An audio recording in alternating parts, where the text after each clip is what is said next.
So, when should you claim Social Security? It's a huge financial decision, right? But what if the words the government uses to describe your options are actually kind of setting you up to fail?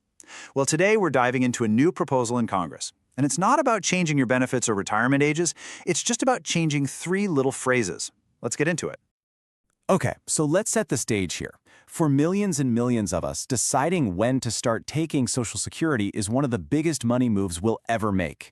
I mean, it can literally affect your income for the rest of your life. But there's a massive problem baked right into the system, and that problem is just widespread confusion. All right, I'm going to ask you directly. Do you actually know your official full retirement age? You know, the exact age when you can get 100% of the benefit you've earned? Just think about it for a second. Got a number in your head? Well, if you're not totally sure, you are definitely not alone.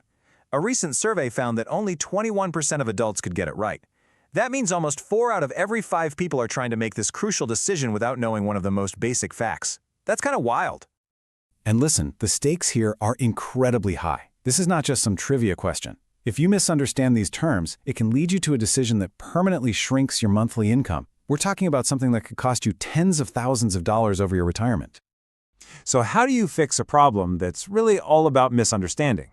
Well, a bipartisan group in Congress thinks the answer is surprisingly simple. Just fix the language. Let's take a look at what they're proposing. It's called the Claiming Age Clarity Act. And yeah, the goal is right there in the name. This isn't about some massive overhaul of the system. Think of it more like linguistic surgery, designed to make the choices and, more importantly, the consequences of those choices way clearer for everyone. And this is not some fringe idea. Not at all. The bill has some serious bipartisan momentum. It passed a key House committee with a vote of 41-1. That's about as close to unanimous as you get these days. And the most important thing to get here is that its goal is purely to clarify the language. It's not changing the actual retirement ages one bit. So what exactly would this bill change? Let's get into the nitty-gritty and see how these new names are supposed to lead to clearer, better choices. At its heart, the act is super straightforward. It just targets the 3 main ages you can claim benefits. That's 62, 67, and 70 for most people now, and it gives them new, much more descriptive names. Okay, here it is. This is the core of the whole thing. The new terms are meant to be way more intuitive. Early eligibility age would become minimum benefit age. Full retirement age would be standard benefit age, and delayed retirement age becomes maximum benefit age. See the difference? It's a simple but really powerful shift. It moves the focus from when you can claim to exactly what kind of benefit you're going to get. And experts think this could make a real difference. As Emerson Sprick from the Bipartisan Policy Center puts it, a term like early eligibility just makes it sound like, hey, you can start now. But calling it the minimum monthly benefit age makes you stop and think about the consequence, that you're locking in a permanently smaller check. The whole idea is that better words might just nudge people toward making better decisions for their future.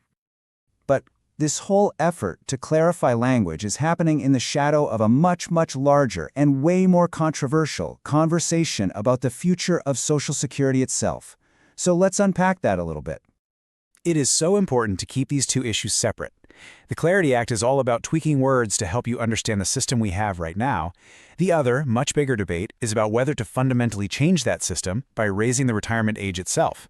That's all about the program's long-term funding problems. And you know, this isn't some new, crazy idea. Congress has done this before.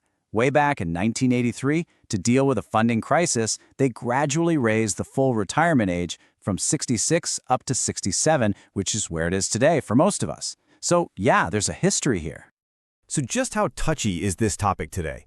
Well, back in September, the Social Security Commissioner was asked about raising the retirement age, and he gave this super open-ended answer, saying everything's being considered.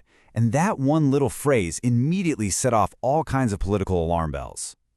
Because literally one day later, he had to jump on social media to issue a very blunt clarification, saying raising the retirement age is not under consideration. That quick walk back shows you everything you need to know. It perfectly illustrates how intense the political opposition is. It's what they call the third rail of American politics. You touch it, you're done. So why is this so radioactive? Well, for starters, it's a direct benefit cut, about 7% for every single year the age gets raised. It's also deeply, deeply unpopular with the public. Critics also point out that it really hurts lower-income workers in tough physical jobs who might not be able to just keep working longer. And maybe the most surprising part? The Congressional Budget Office says even a huge move like raising the age to 70 wouldn't even fully solve the funding problem on its own. Which brings us right to the big question at the end of all this. The Clarity Act is a smart, targeted, bipartisan attempt to help people make better choices within the system we have now. But it doesn't do anything about those bigger storm clouds on the horizon. So the real question for the future is this. Will just having clearer words be enough to help people, or is a much more fundamental and way more controversial change to Social Security simply inevitable?